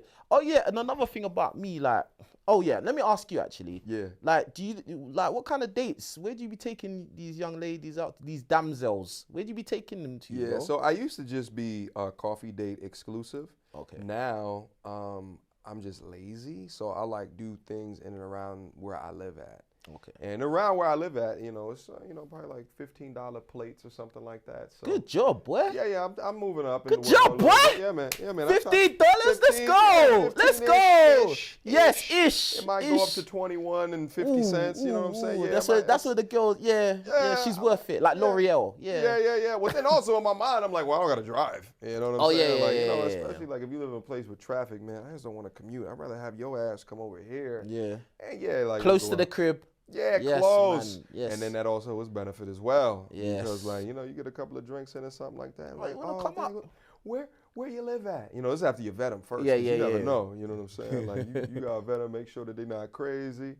Hopefully you already did the video chat with them before linking up with them. You got a good deal of vet. You've looked at the Instagram. You done seen if they got any hood shit on their Instagram. Bruv, listen, you gotta look at the CV, the resume, bro. You gotta do your checks, man. Background check, CRB check, all of that, bro. It's necessary, bro. Preferably 5 references, bruv. Absolutely, yeah. You know what I'm saying? You might have had time to run the whole facts report. Oh, absolutely, Yeah, bro. If it's accessible, bruv. Yeah, if it's accessible, Yes. Yeah, bro. But yeah, I just keep it simple, bro. But I agree with you saying. If she like you, she like you. It's your job not to mess it up. Literally. Yeah, like don't go in there talking about Kevin Samuels. Don't bring up his name. Don't bring up. Listen, if guys. don't just. Do not bring up. Don't debate women. Don't talk about King Rich's podcast, Yeah. Don't talk about modern women. That's the fastest way to dry up the viscous innards. That's what's so weird. Like girls that I've been dating or seeing in the past or whatever, and then you know, obviously they eventually get to know, oh, he does videos, right? Yeah. And then they'll talk about, oh, yeah, oh, this guy, he was talking about he's an alpha male and blah, blah, blah. And he started talking about Kevin Samuels and, you know, women have to be submissive and blah, blah, blah. And I was like, bro, why are you telling? You don't need to talk about it with them. You need to, in fact, you shouldn't talk about it with all guys either. Yeah, that's true as well. You have to be smart about this. Like, do you know what I mean? You're going to lose your job, bruv. Yeah, you're going to lose your job for nothing, bro. Yeah. Because of YouTube videos. Yeah. Well, here's the thing. Women always bring these situations up. Like, it's never like me bringing up these different conversations. But I think it's because women have had the mic for so long, they just feel comfortable bringing this shit up because it's mainstream from their perspective. And when you bring it up, they just expect everyone around to agree. But the number one thing, don't mention Kevin Samuels. Don't mention Andrew Tate. Oh, absolutely not. No, Andrew Tate's off limits. And never mention male podcasts. Yeah. Don't even say podcast. The podcast? Don't even say podcast. Oh, you got a podcast? Yeah. Who you talk to? Yeah. Men? Trust me. That's how you know they have a low-level barometer hate for men in general. When you say male podcast and it's a negative off of the strength. Yeah. Like, how you know? It's like, what you know what I talk about? I'll be like, bro, like, I bring on girls. It's just literally me and girls. Yeah. Like, if I was wrong, you'd not be able to destroy me, right? Hey. Do you know what I mean? Like, Facts, they ain't yo. got nothing, man. They ain't got Facts, nothing. yo. Let me ask you this. What's your type? For For all the ladies out there that want to know, what is mediocre tutorials and reviews type of woman? My What she type. look like? Man, listen. Because looks matter, bro. What? Are you talking about looks? Yeah. I was gonna get. We're not being PG right now. I want to know like- what she look like. I like real, right? Like I don't like. You don't want a BBL? The wigs. I don't want the BBLs. The wigs. Yeah, I don't want the wigs with the glue up on the side. Like y'all girl that was doing a podcast over there, I was flaming that young lady. Oh man. I forget her name, but I don't like the wig stuff. You know, I will tolerate a girl with a faux dread though. I think that those look pretty cool. I like those are pretty. If you want to do something fake, braids or the faux dreads, I'm cool with those. Like let but not it make the straight sense. wigs. Yeah. Not just the whole thing is not you. Like I don't know. I don't even know if the faux locks is wigs. I don't know, but they look real to me. I typically date melanated women. Okay. You know, like typically. Have you dated out though? Yeah, I've definitely dated out. You know, I'm an equal opportunity, viscous inner destroyer. You know, like it's just, That's good, man. Listen, live your movie, bro. I got to. Ain't no one gonna live my life but me, my There brother. you go, fam. You know, That's what I'm saying, bro. Live your movie, bro. Like, listen, I feel like this, yeah. And some woman on a podcast asked me this on my podcast. She was like, "Oh yeah, what's your preference?" I was like, "Bro, my preference is attractive women, bro." Yeah, that's You get what I'm saying? Like, and I think like most men who are bachelors, at least, yeah, because a lot of married guys are not gonna say it, but most guys, yeah, if in an ideal world, they would like to have a pick and mix menagerie of different women, bro. Different colors, different shapes, different sizes, bro. To pick from, bro. Today, I want tall with big boobs and a flat bum. The next day, I want a big bum and no boobs. Do you know what I mean? Or today, I just want a really pretty girl. I don't care. You know, because a lot of times the girls, you know, really pretty ones, they don't really have much curves like that. It's very, very mid. Yo, you know what I'm saying? Face or body? Which one you prefer? Ooh, you know what? Yeah. It's mad that you said this. You gonna say body? I already know. No. Actually, face. Really? Because if the face is dead, bro. Yeah. You know what they call it in America? A butterface. Butterface, yeah. Everything bad butterface. Yeah. Yeah. For me, it's face. Yeah. I like a nice, pretty girl. I think I could. I don't know, like, cause you know what? Yeah. Before, I had one girl. She was Italian, right? And she's actually in movies. She's in Fast and Furious and Batman. Oh shit. But anyway, like in the back and that. But pretty face, fried eggs, little bubble butt. I think I showed. I think I showed my producer. Yeah. Cool pretty girl, yeah. Yeah. And like, but I was just like, bro, I need more, bro. I need more, bro. You can I'm buy a them for greedy her. guy, bro. I'm buying it for her. Tyrone's don't do that Hey, shit. you must be thinking I'm making an R&B album out here. This is Tyrone Therapy. Tyrone Therapy coming soon. How do you mean, bro? Come on, man. Buy them. Nah, hell no, man. Up top, 2 bee stings. Bruh. Listen. But yeah, nah, like, I need it all, bro. I'm sorry. I just need everything, bro. Man. A little, at least a little bit of everything, bro. What did Kevin Samuel tell these modern ass women, bro? You can't have it all. No, but I'm saying a little bit of everything. So it don't have to be, she don't need to be a bad bee like that. She could be okay, like she could be adjustable 6 in the face. See, I'm a little bit, so like for me, pretty ass face, Yeah. she got 2 bee stings and a good little bubble butt, I'm cool. So you'd like that girl. Bee stings, you know. He said bee stings. Yeah, I'm gonna start saying that. Bee stings. Shout out to Kanye. Yeah, like I don't need, you know what I'm saying? Like, you know, now would I prefer more? Absolutely. But if she's like bad, she's like, you know, got like a model face. What, like an Aaliyah type? Yeah, I'm with it. Yeah, she don't need to. Now the thing is, I say all this. I'm cool with. I say all this thing, but sometimes I think, nah, body, bruh. Cause you know what? A body, bruv, like when it's dark in the room, yeah, and you're going to do your business, bruv. Movie on, no R&B songs, just the movie on, bruv. That's my style, bruv. See when it's turned that way, bruv. Head down, A up, bruv.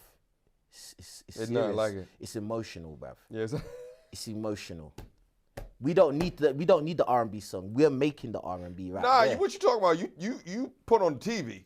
Yeah, no, I'm saying physically, me and her are doing the R&B. We don't need the sounds, bro. This bastard be having on Game of Thrones in the background. Trust me. Heads being cut off and shit like that. Trust me. Just bludgeoning the Hell biscuits. yeah. It's just, Trust me, do you know what it is, yeah? Do you know what I like? Having the mirror there so I can see myself. So I just be like, yeah. Goddamn right. Hell yeah. Be swimming in the yams. I ain't gonna lie, I'm not even joking, but I like mirrors. I want to see from... Yeah, what's happening? Yeah. The different angles. Trust me, I need my phone close as well.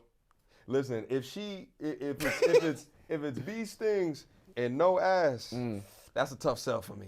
But if she's pretty though, Say she's an 8 in the face. If an 8 in the face and she's got this in the ass and this up top, there's gonna be something, you know. I don't mean I won't try to beat, but like the box might be phenomenal, bro. Dog, it might be phenomenal, bro. Dog, if she's built like a piece of paper, like a pretty ass piece of paper. Just cowgirl, bro. There you go, bro.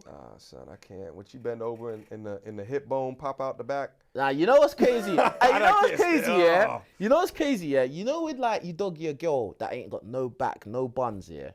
Bro, that's just disappointing, bro. That's what I was talking about. Yeah, it's pain. Yeah, that's what I'm saying. The hip bone becomes super pronounced when they bend over. Like, ooh, is that your pelvis? I just feel like if a girl ain't got a nice body, like I feel cheated, bro. I feel like I'm being cheated, bro.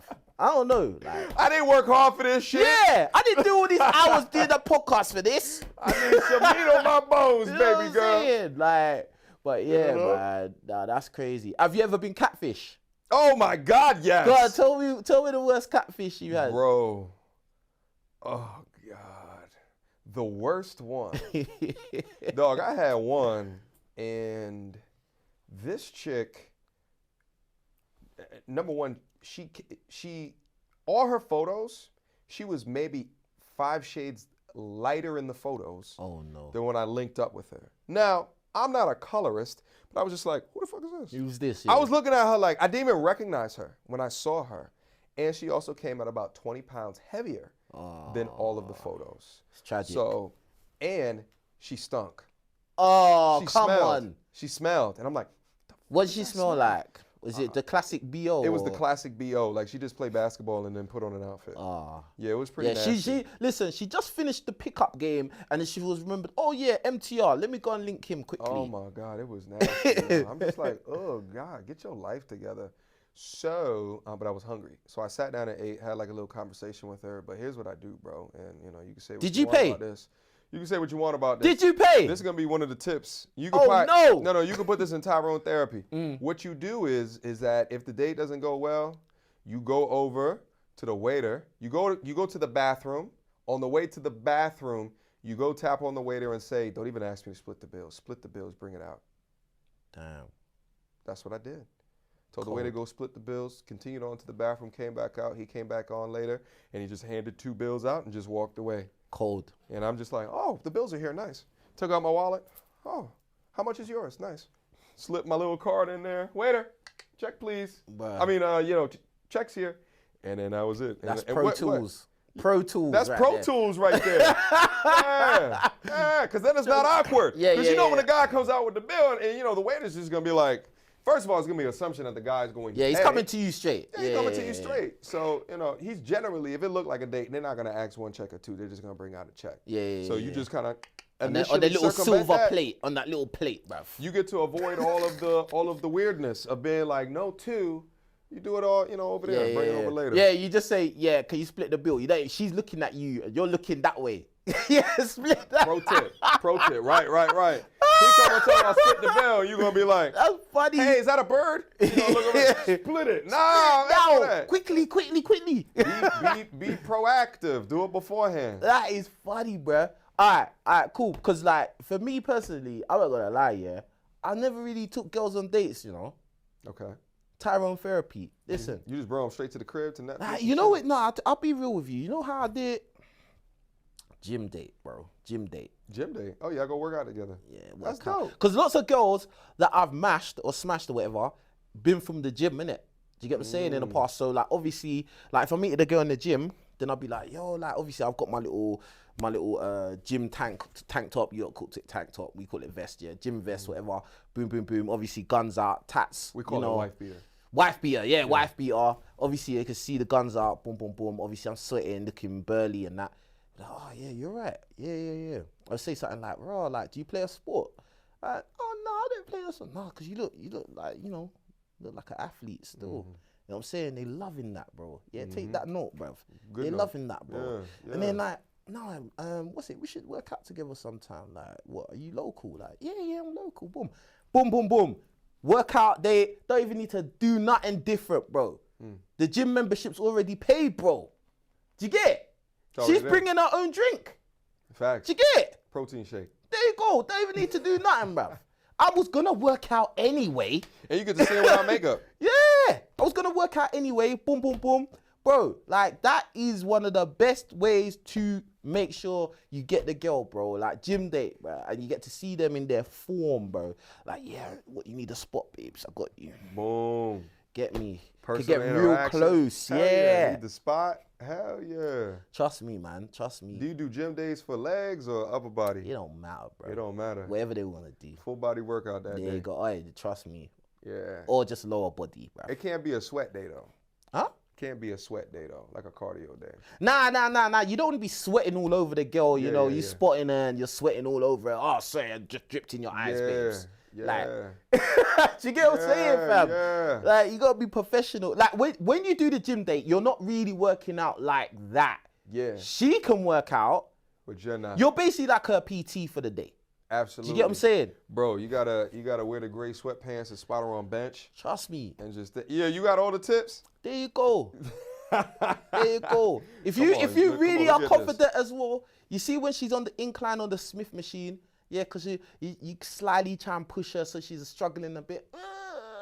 And then, like, you can spot her from the front, bruv. Like, I've done this before, like. So nice. The girl's on the Smith. Why are you laughing? So she's on the Smith machine, yeah. Boom.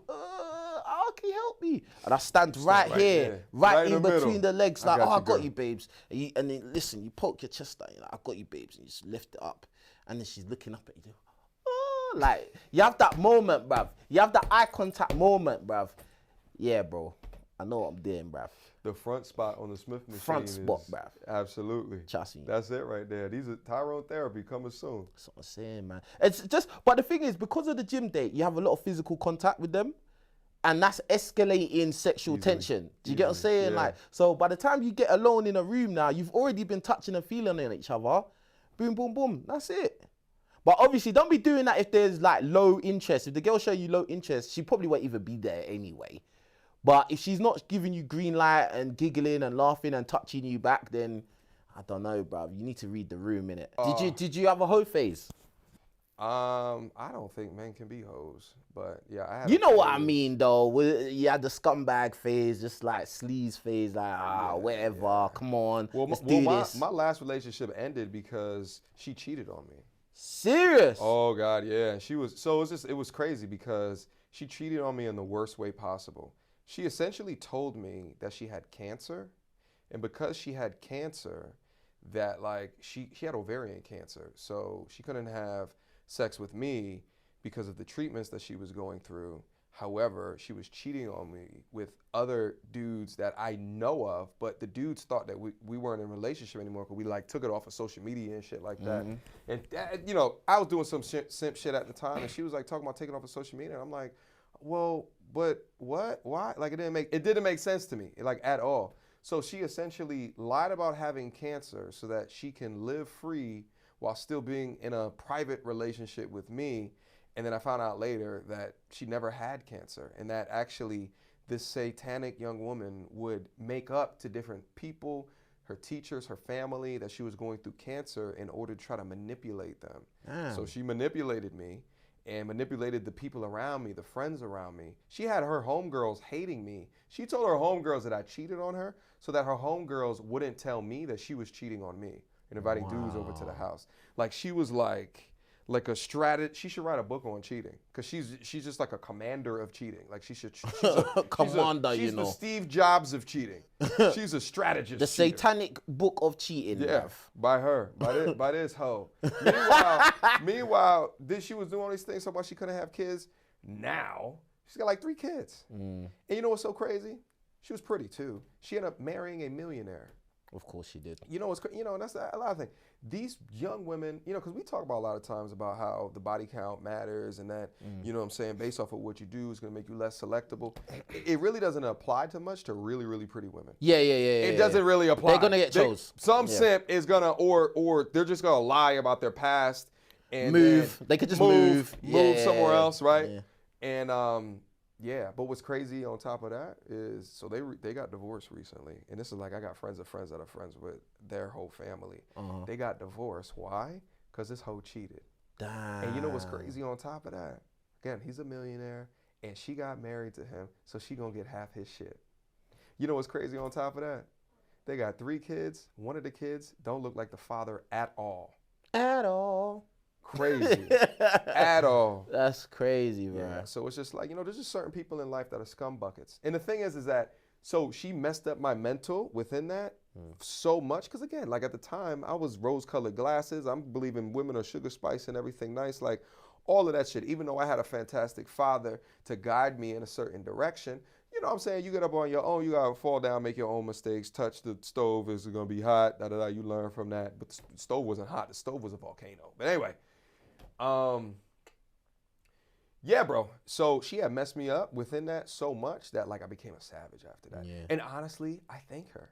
To be honest with you, I don't know if I'd have this channel if that didn't happen to me. So thank you, ho. I appreciate you.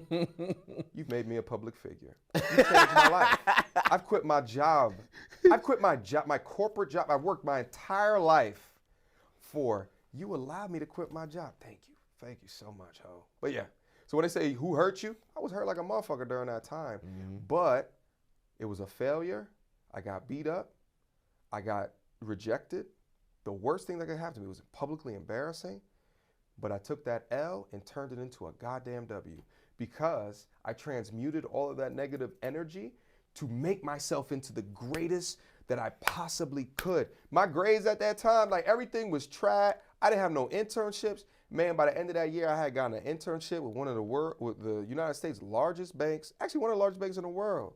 Had an internship, grades started coming back up, right? Graduated, gone to the internship, flipped that into a full-time position, flipped that into more education. You know, I got a full tuition scholarship to go get my MBA, which is damn near unheard of.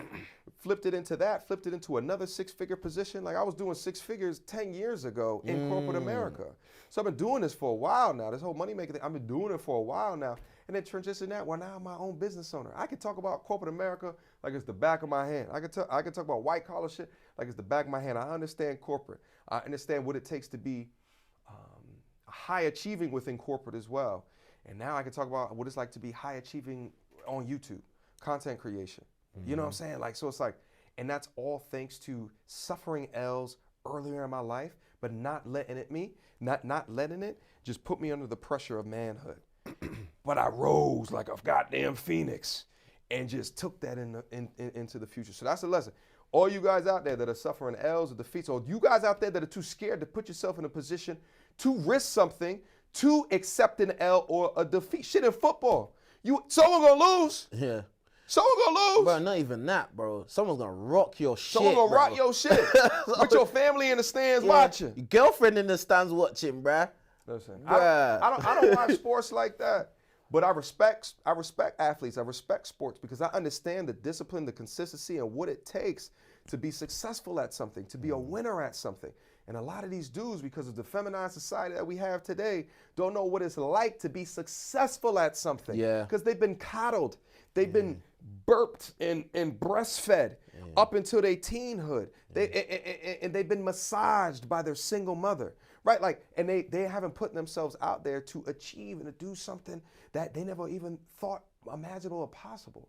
You know, and throughout my life, having a strong father and suffering some major L's within my life, like L to me is just like, it is what it is, at the end of the day. So, yeah, absolutely, man. bro. That's my Thanos story. That's my origin story. Probably at that particular junction.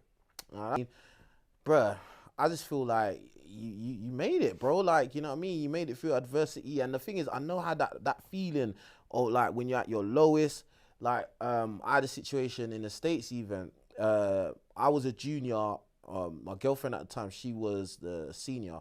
She was leaving. And it was funny because I even met her parents, everything, and even her parents liked me. I was with her day in, day out, every day for like about a year and a half, right? I was like full simp mode, like, yeah, I want to be with her, da, da, da. Like, boom, like come time to graduate, and she's just like, well, I'm out. I was like, what? Like, oh yeah, I'm gonna go to the other side of the state. She's going to Cali. She's out. I was just like, but like, I'm thinking, but hold on, I'm here though. Like, do you get what I'm saying? And plus, like, her parents were gonna, her dad was gonna give her a position, so she could go back home, which was just the next day over, and she would have been close to me. She would have been close to home. She would have had a guaranteed job, etc., etc. She was like, no, I want to go over there. I just want to live in California, with my roommate who moved out as well, who had actually slept with as well, but that's not the point. But yeah, so boom, and bro, I ain't gonna lie, tears came out of my eyes, bruv. Yeah. I ain't gonna lie, I don't real. care because, bruh, like the person I am now, bruv, like, bruh, it don't matter, bro. I just, shame the devil in it. Like, my thing was this, bro. Like, I couldn't imagine living without her, bro. We was together every day, bro. Like, do you get what I'm saying? Like, Christmas, all of that, bro. Like, when you're an international student, you can't go home. Like, do you know what I mean? It's an expensive thing just to go home for Christmas or the summer and stuff like that. So, like, I was literally with her every single day. And, like, bro, she was just like, oh, I'm going to go Cali, start a new life, blah, blah, blah. Yeah, we can still be together. Yeah, right. How the hell are you going to be together? You're not even a state away. You're on the other side of the states. Yeah. Like, Literally that's unrealistic, bro. Yeah. Like, and I just like, bro, I just felt so much pain when she left. I was on my own. I didn't know how to talk to girls no more. Like, bruh, like, I can remember it so clear. Like, I remember I didn't know how to talk to girls no more. My friends at the time, like my teammates and stuff, they was like, oh, come here, come there, let's go meet some girls. Bruh, I didn't even want to. That's how deep it was. I didn't want to talk to other girls, bro. Like, I wanted her to come back. Right. Do you get what I'm saying? And it was just the most horrible feeling. And then from that point there, like, I wouldn't say I turned into like a evil guy, but it was just like, once I fully got over it, and then, got some other other places, then I was like, rah, like, bro, you got to look out for number one, bro. Like, and don't, the classic falling in love with a girl. Like, my thing is this, you can have love for a girl, but don't fall in love with a girl. Because when you fall in love now, oh, bro, if that girl does any kind of U-turn on you, you're going to want to throw yourself out the window. Because that's how I felt. Fact. And I know that's how you felt. It's crushing, bro. Like, when a guy loves a girl, it's more than when a girl loves a guy. It's on a whole nother level. Bro. You know why? It's because we logically love. Women emotionally love. So their feelings are just all over the guy. It can go. Hot, cold, da-da-da. But when a man loves, when a man logically loves, Man, that's why so many dudes, at the end of a serious relationship or end of marriage, man, a lot of these dudes have ideas of self-deletion. Absolutely. They absolutely do, because they can't fathom, that thing that made so much sense within their life going away, bro. And I'll say this until the end of time. I think dudes love women more, or harder is probably more accurate, than women love vice versa. For women, it's more like an evolutionary need. It's something that's a part of them, and they figure it out through their feelings and shit. And also, too, women have, they have other women in the echo chambers that can pander to them regarding the situation, not hold them accountable. It was all the guy's fault. They'll eventually get the goddamn over it. Guys don't have as much socialization when it comes to, negative emotions regarding women is like that. So we keep it in, bottled up, and along with our innate, ability to be fiercer or be higher competitive. Like, bro, that's one of the worst feelings in the world, is knowing that, shit, you not with her anymore. She's still gonna get dick somewhere. Oh yeah, absolutely. She's still gonna get her back blown out. Oh yeah. That girl, she got a kid. She got a kid, bro. Like, yeah, all of that. But I was happy because now she's packed on a few pounds. Yeah, fat bitch. And then she, I'm not even gonna lie, she backtracked, hit me up because she must have seen my videos, like, oh yeah, how you doing? Long time, blah blah blah. I'm like, what are you messaging me for? Yeah, get out of here. Like, you know what I'm saying? Like, bro, like, that was a different time. Yeah, you had power. The power's mine now, bro. Yeah. And I'm not gonna let it go. Yeah.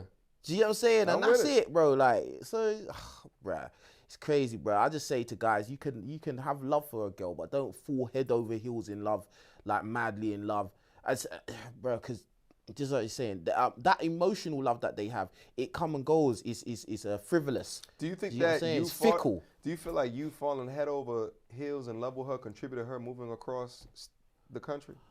I don't know, because the thing is, her like just leaving was kind of like shocking to me. I didn't, like, at the time I didn't see any warning signs, or in hindsight I didn't see any like red flags that she would do something like that. But I just feel like I should have had the mindset of like, boy, she's not my whole world. She's my girl, but she's not my whole world. I'm here to play football. I'm here to do what I'm here to do, and that's what I need to self-prioritize. Do you get what I'm saying? If she sticks around, cool. But if she wants to fuck off, then cool as well. Do you get what I'm saying? And that's my mentality now. Every girl I've been with knows, if you go, I'm not gonna chase you. If I like you, I'll tell you I don't want you to go. But if you wanna go, cool. I'm gonna still function. I'm still gonna do whatever I need to do. You're either on my ship or you go and sail on your own ship, but I guarantee that you're going to see me doing well, because girls always investigate their exes. You're going to see that I'm doing well. And in fact, that happened with an ex of mine not too long ago. She just hit me up out of the blue. Oh yeah, boom, boom, boom. I saw you on TikTok. I don't even really do TikTok, but people will, cut up your stuff. Oh yeah, I saw you on TikTok. You're doing well, Da, da, da, da. We should meet up. Why? Meet up for what, bro? Do you get what I'm saying? Like, want her cheeks clapped. And I'm not even like, my channel's still not even where it needs to be yet. What about when man is like, do you get what I'm saying? And it's just making me like open my eyes differently, like bruh, like, yeah, bruh, you gotta like really focus on the people that was there when there was not really that much incentive as well, if they really cared about you. Like, because there's going to be some people that are going to come back, who wriggle out the woodwork and be like, oh yeah, what's up? Like, it's crazy, bro. And that's why, you shouldn't be pedalizing these women. You shouldn't be simping on them. Because, the simping pathology is such that she now thinks that because of the way that you treated her, she'd be able to go across wherever and start somewhere with someone else and get that same level of but this is before the content of them hitting the wall has hit the same. My thing is that, like, what you said before, she had the power. She absolutely did. But now you have the power. Yeah. Because now you had time to work on your utility and yourself and your masculinity. Meanwhile, she just got older. Yeah. So it's just like, well, now she just got baggage now. Now she just got baggage. Yeah. And bad stories and miles more of eggplant that have entered inside of her. Absolutely. No doubt of that. Like, that's what what was it? The ex, when she came back, she was like, oh, how's your dating life? Oh, I was like, I'm not gonna tell her. She don't need to know what I'm doing. Like, do you know what I mean? I'll just be like, I'm just cool, man. I'm just chilling. I'm just working. I just work. That's what I do. What about you? oh, well, you know, I've been dating. Yeah, you've been dating guys because you thought you was better than me. You thought you could do better than me. You thought your future was brighter than mine. And that's what a lot of these girls don't understand. Because a lot of these girls think because they get willy thrown at them from all different corners, they actually think that means something. Yeah. Like, it means nothing. You inherently have that box. Like, you biologically were just born with a box and guys want it, bruv. That doesn't mean that, you know, you're going to be successful. Yeah. It doesn't mean anything. But a lot of them get gassed up. I mean, look at Brittany Renner. Like, she's a poster child for that. If Brittany Renner didn't destroy her image, she would have been the wife of a CEO. Absolutely. Like, but she completely mangled it. I mean, and would just, you know, just like deliberately just mangled her reputation where her DMs is dry as shit, self-reported. I'm not making that up. She said that. Dry as shit because dudes are just scared to be in a book. And it's just like, if a young woman is smart, she's going to utilize her power to secure and to work with and build a man into the future. But often they use their power to hop on pogo stick to pogo stick up until they hit that goddamn wall. And that's just the reality. And then we make reaction videos and laugh. Exactly. I just laugh, bro. I don't care. Listen, I'm directly, whoever's watching, I don't care. When you hit the wall, I'll be there smiling, bro. Hey. Like, I don't care. Like, because I just like what you said on Pearl's podcast yesterday, no one cares about us, bro. Nah. When your girl left you, no one cared, bro. Like, when my girl left me, there was nobody. Nobody, yeah. Even your own homeboys will laugh, bro. Yeah, like, what's wrong with you, yeah, bro? Yeah. Do you get what I'm saying? Like, Facts, so, bro. like, bro, like, when they have their sub story, I mean, you know, sorry, that's it. That's life, B. It's life. You know what I'm saying? It is what it is. And Yeah, man. You gotta wear your decisions like a scarlet letter. You know what I'm saying? If you make so much bad decisions, like, I feel like, you know, if a young woman get pregnant at like 18, 19, something, that's like getting a face tattoo. Hell yeah. It's forever a glass ceiling, using your terminology. It's a glass ceiling. You're only able to go so far with a felony on your record, with a face tattoo, and then nowadays having a baby. I grew up in a time period in America, I don't know if they was doing over here like this, where they would shame men that didn't want to date single mothers. They would shame men. I remember watching the Rolanda shows back in the day. Just like, oh, okay, so I'm not a real man if I don't want to date a woman with a baby. Okay, duly noted. Programming. Duly noted. Oh, okay, okay, that's what a real man is. Okay, got it. You're not a real man till you step up and pay for the obligation of the alpha that didn't want to stay. Like, completely malarkey. Malarkey. I feel like nonsense. Rubbish. Is malarkey a UK? I feel like it's malarkey. Yeah. What is this malarkey? I'm trying to integrate. You know what I'm saying? I'm trying to integrate. Mix and match. Yeah, I like that. Bro. Yeah, bro. But yeah, man, no, it's crazy. It's just like, again, we do the street interviews, right? Bruh, me and producer here, we do the street interviews in the cold, bruv. Yeah, where it's raining, snowing, whatever. Talk to these girls. Oh, have you got a toxic ex? I said it earlier. Have you got a toxic ex? They always do. Every single time, bruv. But they never the toxic one. Yeah, but they're not the toxic one. But they've had 3 toxic exes, and one was 6 months, one was a year, the last one was 5 years. Why did you stay? Oh, I don't know. Yeah, but it's because he had the willy, bruv. Because the willy was doing bits. He was doing his job. Yeah? And you like the drama. Really? That's what it is. You like the drama. You don't want no stable guy who's going to be normal and you know he's not going to cheat and he's not going to abuse you or do anything silly. No, you want that drama. You want to live a rom-com, like, I don't know, simulation, bro. They want the ups and the downs. Bro, it's so crazy to me. You know, like when they say men are for Mars, women are for Venus, like, you know, dudes like frameworks, we like stability, we like point A to point B. And it's a straight line. These chicks like spaghetti to get to point A to point B. Yeah. They like having turmoil interjected within a relationship. Turbulence, yeah. Turbulence. They need the plane to be shaken. Meanwhile, I'm like, no, motherfucker, we about to go down. They love that shit. Like, yes.